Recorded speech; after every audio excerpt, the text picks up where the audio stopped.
Hello and welcome to this session of the UPPSALA International Festival of Literature. This year working under conditions slightly different from the ordinary, but this exception is becoming more and more ordinary by the day. My name is Jonathan Morén and I'm a translator of Arabic literature and among other things, and I'm happy to be able to introduce to you what I think is one of the most interesting and original writers of Arabic prose today, the Palestinian Adania Shibli, writer of novels, short stories, works for theatre, scholarly works which are not primarily concerned with literature, but perhaps anyway with ways of telling stories through pictures, among other things. We're glad to have you here, Adania. You're here on a screen, I hope you can see. We meet now in the only way that people seem to meet nowadays, at least here in Sweden, but we'll have to do with this via video link. Welcome also to everyone in the audience whom I cannot see at the moment. I'm looking out over rows of empty seats in the Regina Theatre, but I'm told that if I look into that camera over there, you will have the impression that I'm looking straight at you, which I am. Adania Shibli is relatively well represented in Swedish translation. 2 of her 3 novels are available in this volume, Beröring, translated by me, and Vi är alla lika fjärran från kärleken, translated by my wonderful colleague Anna Jansson. There are also 2 short stories by Adania in previous issues of the Caravan magazine, and this autumn hopefully we will have her 3rd novel, which I'm presently working on, translated into Swedish. When this session was originally planned, the book was scheduled for release in March, so it would have been out by now. And you were all supposed to be able to go out and buy a copy after this session or before this session to prepare. Now, however, the release has been postponed to early autumn, which means we'll be discussing to a large extent a book that most of you haven't encountered unless you've read it in Arabic or in the English translation. This book is called in Arabic Tafsil Thanawi, which means a secondary detail. The English translation is called minor detail. It will be called en oansenlig detalj in Swedish. I can't show you the Arabic book because my copy looks like this. It's a bunch of papers. But here it is. And to comfort you, we'll be reading you some short extracts from the book in Arabic and Swedish, just to introduce you to the main characters. Okay, Adania. There you are. Welcome. Hello. Oh, I can hear you. I'm always surprised when these technical things actually turn out to work. You're in Berlin at the moment, is that so?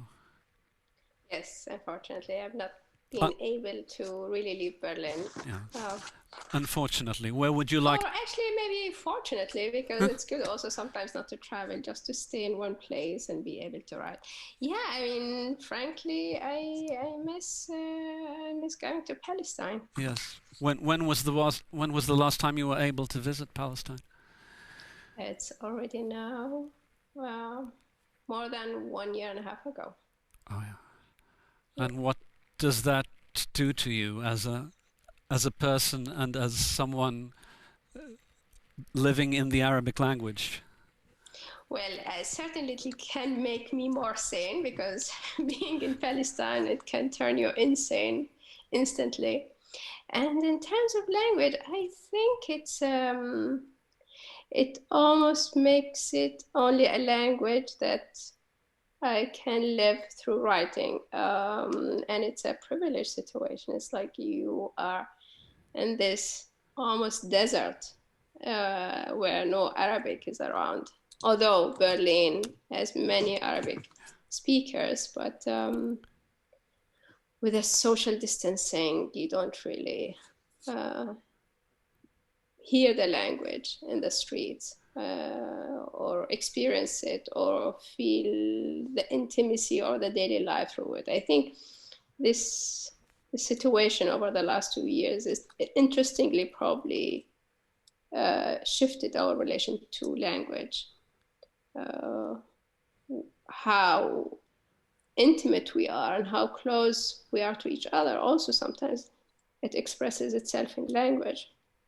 But now with us being so cautious, I wonder how this also affects our language. Is it now more cautious, more distant, more socially distant? Yeah. You're talking about the situation in Palestine right now as well? I think it's a situation now everywhere. Maybe, it's unfortunately, it's for everyone. I'm talking about how this affects our language, in fact, that I'm just thinking about it. And this is something I don't know how we can imagine these influences. I mean, they influence our psyche, they influence what we see, how we see things. And I wonder how they influence our language as well, how we write. Yeah. You're able to hear your own Arabic more when there's not so many people speaking their Arabic around you, perhaps. I don't hear my Arabic, I just write it, in fact. You write so it? When writing, I don't hear the words. I see them more, in fact. In fact, I hear but segments of them. Like there are certain letters that they are more present or almost an echo of the words, but not really hearing them. It's very strange, I've been always talking about this peculiar presence of Arabic around me, where words they appear and they manifest themselves in different ways, not in the functional way we might normally use them, or I might normally use them. So they appear in a little bit different. But I'm happy to be in silence with language, with Arabic language. And I think this makes me even more careful. I think it makes me more conscious of Arabic grammar in a way that if I'm in Palestine, I'm like less concentrated on that, because there's also the spoken Arabic, and there's not much the dominance of the classical Arabic, which often one uses when writing. So now all the focus is on the classical language, classical Arabic. And it makes it one kind of is more careful dealing with it, more appreciating of it. Okay, before we go into this book, language is quite a natural place to start with you, because when you hear other Arabic writers discussing their work, it's usually along the lines of, I want to tell this story, I want to focus on this problem, I want to discuss this issue. And when one sees interviews or hears interviews with you, you always seem to be talking about language instead of stories, or instead of problems or issues. Was this always your approach to writing, or were you simply at some point fed up with the way stories were told? Well, in fact, I am like these terrible parents who always talk about their children. Maybe that's me. I'm always talking about language. I mean, probably it can annoy others. It's like, perfectly fine. I love it. Yeah. Yes, I always kind of drawn to the rhythm of words, how they play with each other, which word can call another word. It's almost like words chasing each other in a playful way, sometimes in a heavy way, sometimes in a cruel way. So yeah, it is something that I've always lived with, and this is what actually brought me maybe to loving language. As for stories themselves, I don't know. I think to tell a story, one doesn't need to write. One can just tell the story. It's easier. Why one needs to spend 12 years telling a story? I can just say it in like not everyone spends 12 years actually, but we'll get back to that. Yes. Okay. In my case, I mean, yeah, I probably need less time to tell a story than spending 12 years trying to write a story. But there's something in writing is completely different that cannot be just told. It's really about being written. And I think I feel this massively. And maybe I'm also not as a good storyteller, maybe, or would you like to be? I know it's too late now. As a kid, I was always fascinated by hearing other people tell stories. And I always knew I cannot tell stories as good as they do. I really felt it. I really knew it.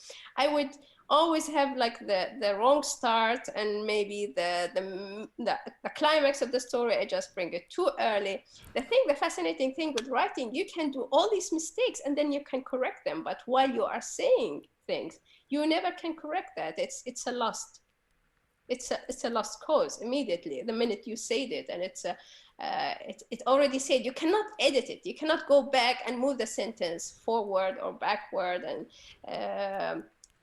so in that way, writing is people probably who cannot tell stories, because to tell a story just one and go ahead, this is an amazing talent. It's almost like poetry, and that's why also I cannot write poetry. What is it you're missing to write poetry? Because that's not a storytelling. It's almost like storytelling without telling a story. I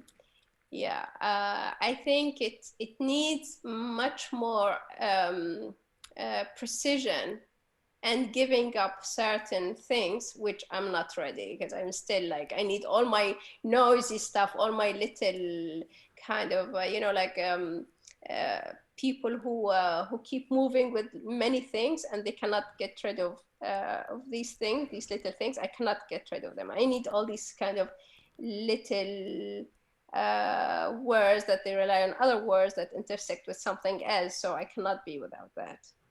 I want all the suffocating details to be there. Details is kind of a crucial word when it comes to your writings in general, and now yes, and I felt it's a trap when I said the word. I said, "Oh, I should not have said that." I would have caught you anyway, sooner or later. And now, finally, the detail has even shown up in the title of the work of your latest novel, Tafsil Thanawi. This is a short novel that falls into two parts of roughly equal size, of quite different character. The first one is set in 1949 in an Israeli military camp in what is in Arabic a Naqab, and what is in the West generally known by the Hebrew term the Negev Desert, in the south bordering on Egypt, where a horrific crime is committed. This group of soldiers under the officer who is the main character of the first part of the book are conducting what is pretty close to ethnic cleansing. They're traveling the surroundings looking for Palestinians and Egyptians, by the way, and basically are out to kill those they find. They kill an entire family except for a young girl who they bring to the camp, treat in rather humiliating ways, undress her in front of everyone, disinfect her with petrol, and then she's raped a series of times by different soldiers, brought out into the desert, watching her own grave being dug, and then being shot while trying to escape.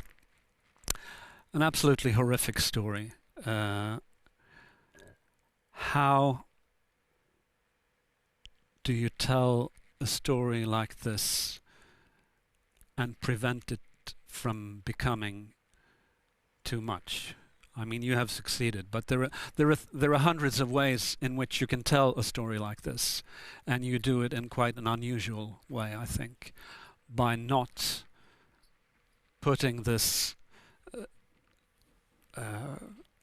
not putting the center of the story at the center of attention. Yeah, I mean, it's strange when I heard you saying all of that, I was really deeply saying, this is not the book. Ah, but great. why I was wondering, why am I saying it? Because maybe this is an aspect that can be seen. Maybe that part is about the sounds of animals, that they are heard at night and they are haunting somebody and making somebody sleepless and crazy. And then these sounds of animals and howls and calls, they are haunting and haunting until they get closer and they are caught, and some of these animals are killed. One of these animals survive.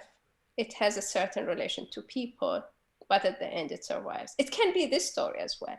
Or it can be the story of one guy who's really loves cleanness.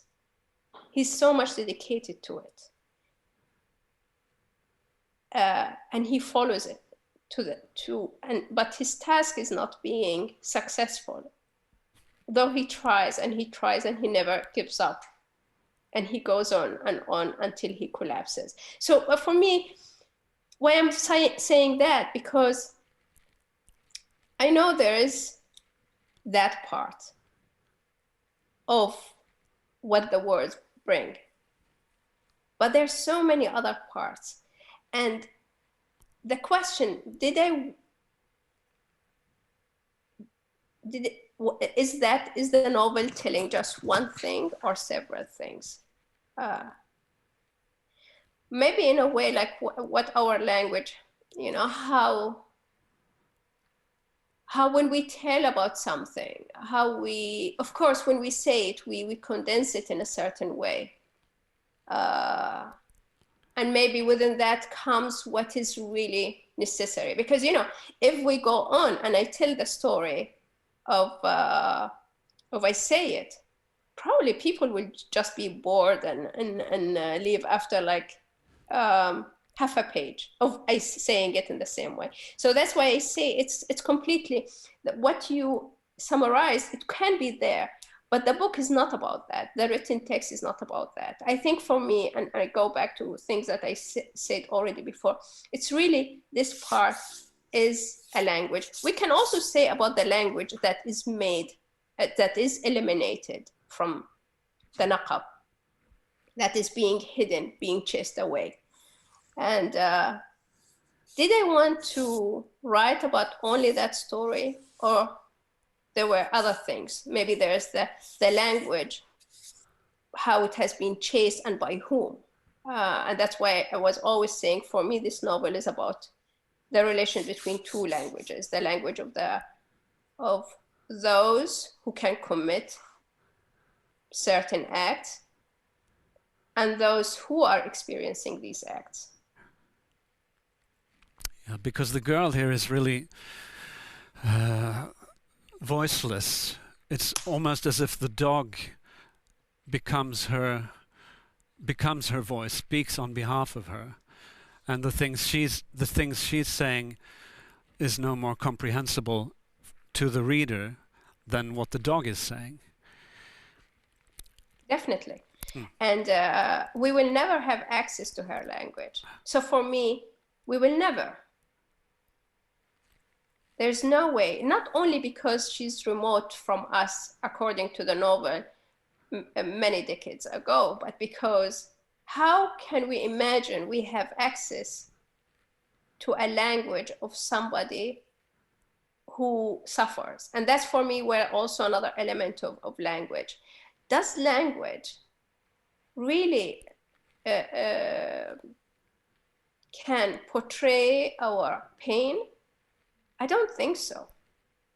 This is like a futile task. It's a futile demand from language. I don't think this is the task of language to, or is language is able to communicate pain. I don't think pain is something that one can communicate because it's something so much felt. And the strange thing with pain, this is something some research has been on, as if it's almost sometimes we cannot remember it. We can speak about it, we can speak how it felt, but we cannot recall it really physically as we felt it. And I think maybe language is the same way. It cannot recall pain. Nothing can recall pain. So the novel is not about the girl. There's no novel that can be written about that girl. There's a novel about language that is trying to write something that is never and will never be able to articulate. So it is from a perspective of the officer who can articulate things, and we can hear him. And he's able to articulate things. And this is, I think, sometimes the difference between those who practice power, that they are eloquent. They can choose words. It is power to choose your words. It's power to find the exact words so calmly and so convincingly. But I wonder sometimes the powerful, when they would lose this ability, when their words, they will become somehow less convincing, because it's almost, you need so much calm and so much strength to communicate something. If you suffer, you don't have that. You are shaken, you are unstable, you have so many things that come and push you that your language is almost wrinkled before it comes out. And would you say that is a reason that silence is such ever present in your texts? A way of circling around the pain, because it's there in the center somewhere, and you can't reach the center of it. So you're moving in the space of silence around it. Yeah, I think I'm attracted by silence, but not because I cannot say things, because it is as it is. It's really, it has so many possibilities. My attraction to silence is because of the so many possibilities that it holds. It's not a nothingness. It is almost everything. And it allows almost everything. I mean, I love words and I trust them, but I don't trust them when they are used. I trust them when they exist. I don't trust anything that is being used or exploited for a reason. It's not to communicate. Of course, we need to communicate things, and this is fine. But I'm trying to find something around that, something additional to that, beyond communicating things. I don't know if it works. I don't know if it worked in the book. So for me, it's maybe it's not present directly, but it is about these questions that they push language and how language can approach such a topic. And probably if it was not about the killing of this girl that we will never have access to, I wonder which other text would have been or in which situations we don't have access to language. I mean, how can you write about something that you don't have language, that is language betraying? This is kind of a contradiction. How, I don't know, almost like how you can turn off fire by fire, or how you can save somebody from fire by fire. Language is not on her side, and language is not on the side of anyone who is betrayed by language. And many people who are oppressed, who are colonized, who are eliminated from our language, who we use our language to speak about rather than speak with. Those we don't hear their language, those we reject their language from our street, and with a pretext of one language in a place, like everybody should speak one language in one country, in one nation state. There's so much denial, there's so much betrayal of language. So how we can, which type of language can come to those who are being eliminated? And the examples are not only in the, we can take them from the context of Palestine. There's the amazing chapter by Saidiya Hartman, who she examined not even the history, because we cannot speak, as she says, about history that actually participated in eliminating the experience of Africans who have been enslaved, who have been kidnapped from the African continent and brought to America. History betrays these people. The language betrays these people by not including references to them. But so how we can go back to this language? How we can go back to writing history when it's completely being taken away from them? So now we are speaking about them. And I think this taking the position to speak about somebody is a wrong position. We cannot speak on behalf of others or about others. What I trust is what John Berger said once: we can borrow our voice for the others. And this is different. This is almost an act of generosity rather than power. But even this, I don't think I was able to be generous to her, because this character, because I really feel I will never have access to what she felt, what this character, being surrounded by 50 men when she's a teenager, whom they don't even hear her, they don't understand her language, they despise her language, in a place alone. And then to experience all what she goes through, and then to have that end. What language from her perspective can be there? I wonder. I wonder if we can even claim that we can articulate her own language. Well, I'm sorry, I'm not being very optimistic in this case, but I don't think there's a reason to be optimistic. I'm fine with that. I'm fine with that. Okay, we'll be meeting these two protagonists. I haven't spoken that much about the second half of the book, or at all. But the second half of the book, would you like to introduce the main character there? Oh, no, please, you do. No. It's a young Palestinian lady born exactly 25 years after these events in 1949, which means she's roughly your age, born the same year as you. And she reads about this massacre in 1949, but what connects her to it, what arouses her interest, is not the actual event, but just simply the fact that it occurred exactly on 25 years before the day she was born. And she becomes more or less obsessed with acquiring more knowledge about this case, which is a futile task. She goes about calling the journalist who wrote an article about it, borrowing an ID card and renting a car, traveling into Israeli territory where she hasn't been for a long time, and trying to find out facts about this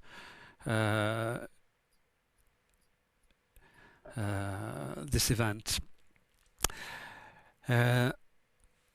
But we'll meet these two people, first the officer and then the girl, in two short extracts. Would you care to read some? Yes. In Arabic, and then I'll follow up in Swedish. Yes, in fact, these are excerpts that were chosen by you, so thank you for choosing. You're making it easier for me to Okay, so I'm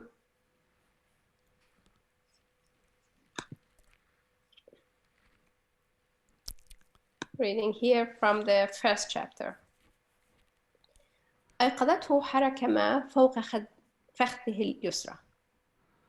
فتح عينيه على ظلمة حالكة وحر شديد في الغرفة. كان جسمه ينضح عرقا. هنالك كائن تحت نهاية سرواله بقليل. تحرك ثانية إلى الأعلى ثم توقف. واصل طنين الفراغ يملأ الفضاء، يتخلله من حين إلى آخر صوت خافت لحراك الجنود الموكلين بحراسة المعسكر، وصفق الريح لسقوف الخيام، وعواء كلب بعيد، وربما لغاء جمال. Thank you. Det blir lite längre på svenska. Det här är alltså officeren ute i militärlägret som tillbringar sin första natt där. Han vaknade av att något rörde sig upp till på vänstra benet. När han slog upp ögonen var det kolsvart och stekande hett i rummet. Hela kroppen dröp av svett. Det satt någon sorts varelse en bit under nedre kanten på hans kalsonger. Den rörde sig upp för benet igen innan den stannade. Surrande tomhet fortsatte att fylla luften, avbruten då och då av dämpade ljud från soldaterna som hade vakttjänst i lägret, vinden som smällde mot tälttaken, en ylande hund långt borta och kanske kameler som råmade. Efter att ha legat alldeles stilla en stund satte han sig försiktigt rakt upp. Varelsen började röra på sig igen och han stelnade till där han var och försökte titta ner på benet, men i bäckmörkret gick det inte att se vad det var som satt där. Fast han kunde urskilja konturerna av möblerna och sakerna i rummet, träbjälkarna som takbrädorna vilade på. Dovt månljus sipprade in genom springorna i taket. Plötsligt dök han ner med handen mot varelsen och sopade bort den från benet. Så rusade han upp efter lyktan som stod borta på bordet och tände den. Så fort lågan reste sig från veken började han gå runt med lyktan mellan sängen och bordet. När han inte såg något som rörde sig, mer än skuggorna från några gruskorn på golvet som följde lyktans svepande cirklar ovanför, vidgade han sökfältet till sängen, golvet under sängen, hörnen i rummet och området borta vid dörren. Han letade runt väskan och kistan med utrustning och resten av packningen, sen på väggarna ända upp till taket, i sängen en gång till, en vända runt skorna, och han ruskade på kläderna som hängde på spikar på väggen, under sängen igen och sen hela resten av golvet, långsamt och omsorgsfullt, inklusive alla hörn och väggarna och taket och allra sist sin egen skugga som fladdrade omkring runt honom från ena sidan till den andra utan att veta vart den var på väg. Han lugnade ner sig och ljuset och skuggorna i rummet lugnade också ner sig. När han höll upp lyktan mot benet där han började ana en lätt brännande känsla såg han 2 små röda prickar i ljusskenet. Det verkade som om varelsen hade varit snabbare än han och bitit honom innan han hade fått bort den. Han släckte lyktan och ställde den bredvid kistan och gick tillbaka till sängen utan att kunna somna om. Det brände värre och värre på stället där han hade blivit biten. Och när solen började gå upp kändes det som om någon hade på att slita av honom huden. Till slut steg han upp och gick bort till hörnet där sakerna stod, fläckiga av ljuset från morgonsolen som listades in genom hålen i takbrädorna. Han fyllde plåtbunken med vatten, tog handduken som hängde på en av spikarna och sänkte ner den i vattnet innan han vred ur den och skrubbade sig med den i ansiktet, på bröstet och ryggen och under armarna. Han satte på sig skjortan och drog upp byxorna just ovanför knäna. Så hejdade han sig en stund och undersökte stället på låret där han hade blivit biten. Det hade svullnat upp en aning nu runt de 2 prickarna som hade skiftat färg till svart och skickade stötar av smärta genom kroppen. Han drog upp byxorna den sista biten, stoppade in skjortan under linningen och knäppte igen bältet runt midjan på det ställe där man kunde se ett tydligt märke i tyget. Så sköljde han ur handduken och hängde tillbaka den på samma spik, svepte långsamt med blicken över väggarna, taket och golvet och gick ut. So what is happening here? I mean, this is a minor details, a very small thing happening and affecting him, and the course of events in a way that is not entirely clear to the reader. Who is biting him? An actual an actual creature, or someone trying to tell him he's in the wrong place doing the wrong things, or someone making him do bad things? I mean, in this chapter, and also probably the second chapter, it was really also, in addition to the question of language, there's also the question of nature, the question of everything which is non-human, or more than human, or beyond human. And what role can it have, this non-human, in our human world? I mean, how hills will watch a crime, how insects will relate to somebody who tries to settle in that place, what the heat can do. And it's something that kind of also was there for me, but in the background of things, like in terms of what are the characters. And maybe it is also related to the role of language, because there are certain things that we can, when we tell a story, as if we identify there should be certain characters who act and they move. Although storytelling also involves a lot of these non-human elements, but as if sometimes they are brought in an exaggerated way, or a way that they are almost human, that as if suddenly we humanize the stone or the animal, so it almost becomes a human in disguise of something else. But for me, it was also really the question, if a human is struggling with in this way, in these conditions, if us as humans, we are in literature, this is through language that we can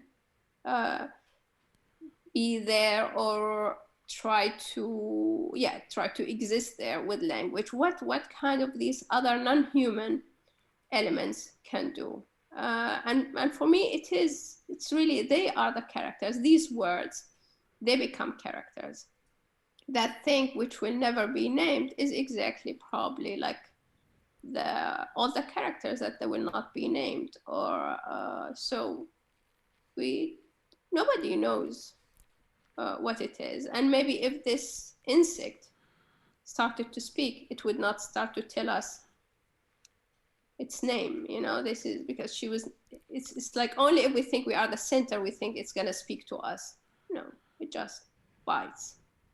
It's functioning. It's doing what it can do in this context. It was interesting to hear you speaking about characters without names, because I can think of hardly any other writer, in Arabic or otherwise, who so consciously avoids using names for your main characters. The girl in Masas, she's just the girl, and her sisters are the first sister and the second sister and the third sister and the brother and the mother. And the main character in كلنا بعيد بذات المقطع عن الحب is nameless, and the officer in this novel is nameless, and the girl in the second part of the novel is nameless. Is this consciously avoiding names, and why? Consciously, I don't know. They just don't have names. They don't appear with their names. Actually, in كلنا بعيد بذات المقطع, there's one character, and she has a name, and her name is Afaf, and this name, like, it means purity. And I think that name came to her as a curse, because she's everything but not purity. I should say that, for the novel I've been working on, the current one, which, a week ago, it closed its 3rd anniversary. I was like, I've been working on it since 3 years, and I'm still in the middle, and probably it will take a few more years to finish. But I'm so much kind of intrigued by this issue of name myself, that I don't know why it happens, that I want to call the novel with a name of somebody. This somebody doesn't necessarily in the novel, but just to give a name, and then yeah, that's it. Like, let's say the name of a guy, and that's it. So this way, if I sinned by not giving names to all the characters, I will one day give a whole novel, a whole work that I spent on many years, a name. So I hope this can forgive me. Okay, we'll get over to the second excerpt and get acquainted with the main character of the second part and the kind of life she's living in present-day Palestine. Shall I read a bit of Arabic? Please, please. مثلا في صباح يوم آخر وكان ماطرا استيقظت من النوم متأخرا ما حال دون جلوسي إلى طاولتي أمام النافذة الكبيرة للعمل واضطررت للتوجه إلى عملي الجديد مباشرة ثم حين وصلت الموقف ونزلت من سيارة النقل العمومي قبل دوار الساعة بقليل وجدت الشارع خاليا من المارة والسيارات كما لاحظت دورية عسكرية تقف أمام بقالة البندي لكن وبما أنه لم يكن في الأمر ما هو خارق للعادة وصلت مسيري في الاتجاه المعاكس نحو عمل الجديد. Till exempel en annan morgon när det var regnigt hade jag vaknat sent och därför kunde jag inte sitta vid mitt bord framför det stora fönstret och arbeta. Jag var tvungen att bege mig raka spåret till mitt nya jobb. När jag kom fram till hållplatsen och klev av minibussen en bit före klocktornet märkte jag att gatan var tom. Inga fotgängare och inga bilar. Jag såg en militärpatrull som stod utanför El-Bendis mataffär. Men eftersom det inte var något ovanligt med det så gick jag vidare åt andra hållet, på väg till mitt nya jobb. När jag nådde gatan som leder till kontoret var det en man, den enda människa jag hade träffat på fram till dess, som påpekade för mig att det rådde utegångsförbud i området och att militären hade omringat ett av husen i närheten. Jag tyckte inte det var något ovanligt med den saken heller, så jag fortsatte vägen fram. Mitt på gatan utanför huvudingången till huset där mitt kontor ligger fick jag syn på 2 soldater. Nu när jag äntligen hade lärt mig min läxa att jag måste hålla mig lugn och samlad i sådana här situationer vinkade jag åt dem och sa högt och tydligt att jag jobbade i byggnaden som de hade posterat sig framför. Då ställde sig den ena med högra knät mot marken, stödde vänstra armbågen mot andra knät och riktade gevärspipan mot mig. Jag hoppade genast in bakom ett akaciaträd till höger och tog skydd bakom de taggiga grenarna mot kulorna som ändå inte kom. Och även om hans uppförande när han siktade på mig med geväret inte precis var humant räckte det för att jag skulle begripa vad han menade. Jag var tvungen att hitta något annat sätt att ta mig till jobbet. Än så länge hade det inte hänt något som var så oväntat att jag kände mig tvungen att åka tillbaka hem. I själva verket hoppade jag lätt över staketen och över gränserna mellan husen och byggnaderna. Jag anser att det är fullt befogat att hoppa över gränser i sådana här fall. Inte sant? Och jag tog mig hela vägen till baksidan av huset där jag jobbar. Eftersom bara 3 av mina kollegor hade dykt upp på kontoret den där morgonen kunde jag göra det jag skulle utan att bli störd av någon. Det flöt med andra ord på utmärkt och jag var helt koncentrerad ända tills en av de där kollegorna kom in och öppnade fönstret på mitt kontor utan att be om lov. När jag protesterade sa han att han var tvungen eftersom fönsterrutorna skulle spricka annars. Armén hade förvarnat invånarna i kvarteret om att de tänkte spränga en byggnad där 3 unga män hade barrikaderat sig. Och det var precis vad som hände några minuter senare. Men min kollega hade glömt att öppna ett av fönstren i huset och den rutan sprack i samma ögonblick som byggnaden sprängdes. Ändå var följden av att han hade öppnat mitt kontorsfönster olidliga. I spåren av explosionen som verkligen hade fått hela huset att skaka bolmade det upp tjocka moln av damm och jag såg hur dammet la sig på mina papper och till och med på min hand som höll i en blyertspenna. Jag var tvungen att ta en paus från jobbet. Jag står absolut inte ut med damm. Och särskilt inte den där sorten med de där stora kornen som ger ifrån sig ett ljud som gör att man ryser när pappersarken glider mot varann eller när man råkar dra pennspetsen över dem. Inte förrän jag hade lyckats få bort vartenda sandkorn från skrivbordet kunde jag återgå till mina papper. This is not perhaps the reaction you would expect from someone experience a house being a house exploding thanks to military intervention. She's concerned about the dust gathering on her desk and on her papers, and the sound of sand. Is this a way of handling traumatizing experiences, to not focus on what's actually going on, but focus on the part of it that you can control? Certainly, it can be that. And it also partly, what access can we have to such an act? If we want to be almost sincere to this situation, if this affects you, in which level it affects you? It's the dust that comes in.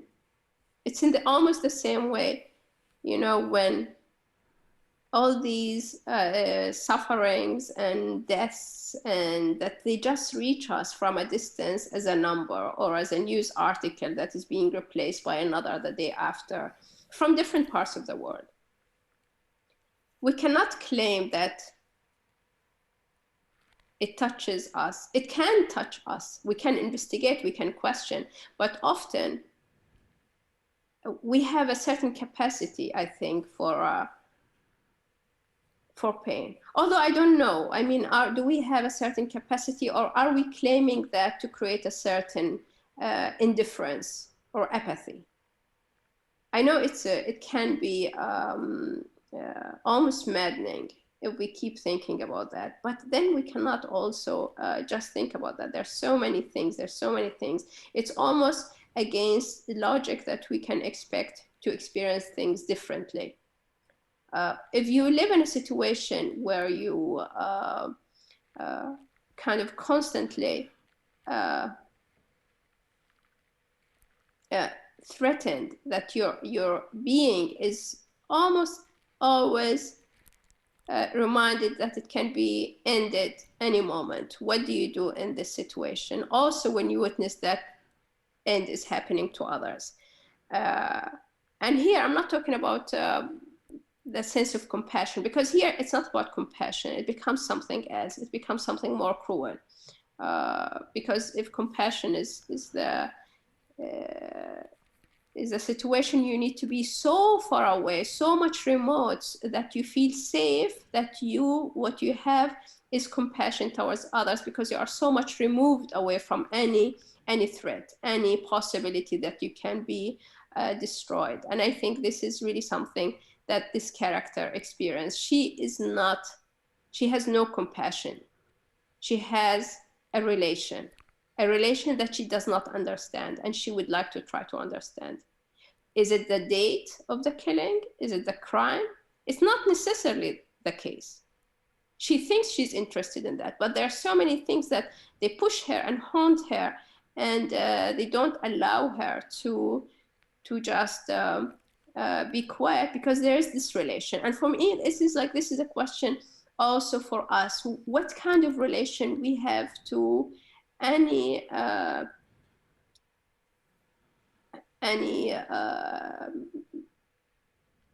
don't want to say the word suffering, but anything that is being threatened by the end, by its discontinuity, by limiting it, by stopping it, by pushing it, by humiliating it. What kind of position we have that? What relation? Is it a relation to the self? Are we afraid to be in that place? Or is it really a feeling that is beyond us, thinking we are in the center of that we are afraid? We have a feeling because we are afraid this happens to us eventually. And I don't believe in that, because this is the exact kind of being self-centered, but in a hollow way, that, you know, us as a center, we're just like going, I think, within a hollow center. So yeah, I mean, maybe the dust is her own and only way to really experience and know this really happened. Because from a distance, when you hear about it, of course you hear about those who got killed, but it's an indication that you have not been so much close. The dust is the dust of a bombing, and it is a feeling. It's not identified as a grand feeling, maybe, by those who are far away, because they expect her something else. But for her, this is the essence of the intimacy. This is the closest that she can get to death, through the dust of the building. Time flies. We're approaching the end of the session, apparently, and I have like a dozen questions left. We'll have to take them some other time. But just in short, this book, in about 120 pages, took 12 years to write. That makes roughly... Which makes it 10 pages per year. 10 pages a year, roughly half a line a day or something like that.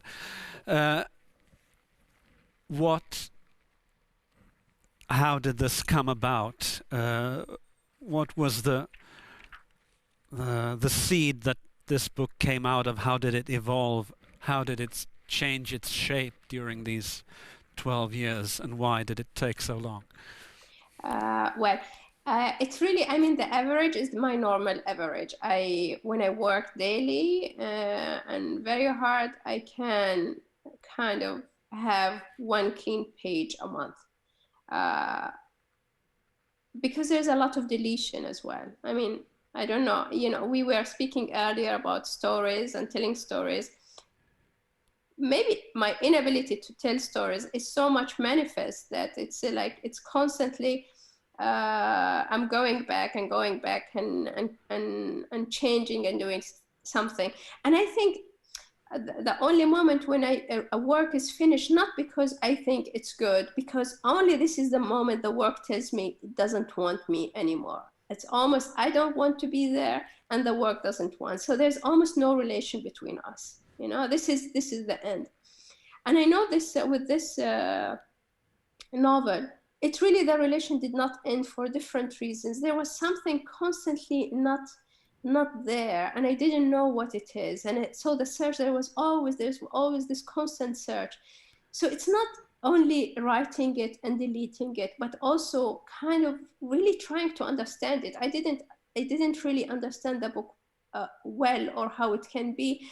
And I don't think even I understand consciously how it developed, or how it moved, or how it came, how it is. It all came by chance and coincidence, all of it, all the changes that happen.